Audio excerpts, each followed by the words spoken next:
तो आए दोस्तों, आज फिर एक नई कहानी की ओर। तो दोस्तों, आप भी ऐसी कहानियों में रुचि रखते हैं तो हमारे चैनल को सब्सक्राइब जरूर करें और आने वाली कहानियों के लिए अब चलते हैं कहानी की ओर। डरावना सफर, एक ट्रक ड्राइवर की सच्ची कहानी। राजू सिंह एक अनुभवी ट्रक ड्राइवर, जिसने देश के हर कोने में सड़कों को अपना घर बना लिया था। अपनी बहादुरी और मेहनत के लिए जाना जाने वाला राजू कभी किसी चीज से नहीं डरता था। लेकिन एक रात ने उसकी पूरी जिंदगी बदल दी। ये घटना उत्तराखंड के पहाड़ी इलाकों में हुई, जहां वह एक सुनसान और घुमावदार रास्ते पर ट्रक चला रहा था। शुरुआत एक सर्द दिसंबर की रात थी। राजू को चावल के बोरे लेकर देहरादून से पिथौरागढ़ जाना था। ये सफर रात भर का था और रास्ता सुनसान और खतरनाक।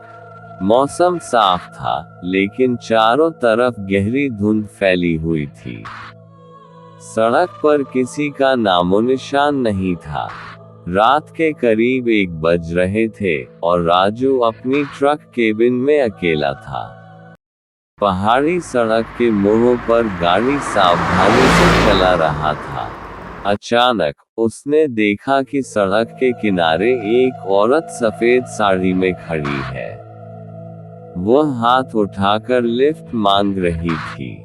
राजू ने उसे अनदेखा कर आगे बढ़ने का फैसला किया, लेकिन कुछ दूरी पर फिर वही औरत सड़क पर खड़ी दिखाई दी। रहस्यमयी घटना। राजू को ये बात अजीब लगी, लेकिन उसने सोचा कि शायद वह एक दूसरी औरत हो। उसने ट्रक नहीं रोका और अपनी स्पीड बढ़ा दी। लेकिन जब वह अगले मोड़ पर पहुंचा तो वही औरत फिर सड़क पर खड़ी दिखी। इस बार वह और भी पास थी। राजू के शरीर में अजीब सी झुरझुरी दौड़ गई। उसके माथे पर पसीना आ गया, जबकि बाहर ठंड थी। डर के मारे उसने गाड़ी रोकने का फैसला किया और ट्रक से बाहर झांका, लेकिन वहां कोई नहीं था। डरावना मोड़। राजू ने ट्रक चलाना जारी रखा, लेकिन तभी ट्रक के पिछले हिस्से में किसी भारी चीज के गिरने की आवाज आई। उसने शीशे में झांककर देखा, लेकिन कुछ नजर नहीं आया। तभी केबिन के अंदर ठंडी हवा का झोंका आया और राजू को ऐसा लगा जैसे कोई उसके ठीक पीछे खड़ा है। जब उसने धीरे से पीछे मुड़कर देखा तो उसकी आंखें फटी की फटी रह गईं। वही सफेद साड़ी वाली औरत, जो पहले सड़क पर दिख रही थी, अब उसकी सीट के पीछे खड़ी थी। उसके बाल बिखरे हुए थे और उसकी आंखें लाल चमक रही थीं। राजू ने घबराकर गाड़ी रोक दी और केबिन से बाहर कूद गया। जंगल का खौफ। राजू जंगल की तरफ दौड़ने लगा, लेकिन हर तरफ घना अंधेरा था। उसने अपने ट्रक की तरफ मुड़कर देखा तो ट्रक की लाइटें अजीब ढंग से जल बुझ रही थीं। वह समझ नहीं पा रहा था कि क्या करे। तभी उसे दूर से एक साधु आते हुए दिखे। साधु ने राजू को शांत किया और पूछा कि क्या हुआ। राजू ने सारी घटना बताई। साधु ने बताया कि वह रास्ता कई सालों से अभिशप्त है।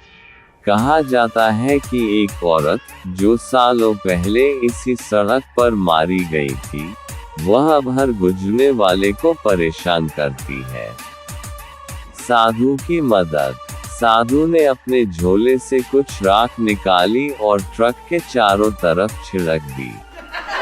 फिर उसने कुछ मंत्र पढ़े। जैसे ही साधु ने ये प्रक्रिया पूरी की, ट्रक से अजीब आवाजें आनी बंद हो गई। साधु ने राजू को चेतावनी दी कि वह अगली बार इस रास्ते पर कभी रात में अकेला सफर न करे। राजू ने साधु का धन्यवाद किया और अपना सफर जारी रखा। खौफ की यादें। उस रात के बाद राजू ने कभी भी उस रास्ते पर रात को ट्रक चलाने की हिम्मत नहीं की। वह घटना आज भी उसकी यादों में ताज़ा है और हर बार जब वह उस इलाके से गुजरता है तो उसे अपनी जान पर खेला वह खौफनाक सफर याद आ जाता है। ये कहानी न केवल डर का प्रतीक है बल्कि यह भी सिखाती है कि पहाड़ी रास्तों और रात के समय अज्ञात ताकतों को हल्के में नहीं लेना चाहिए।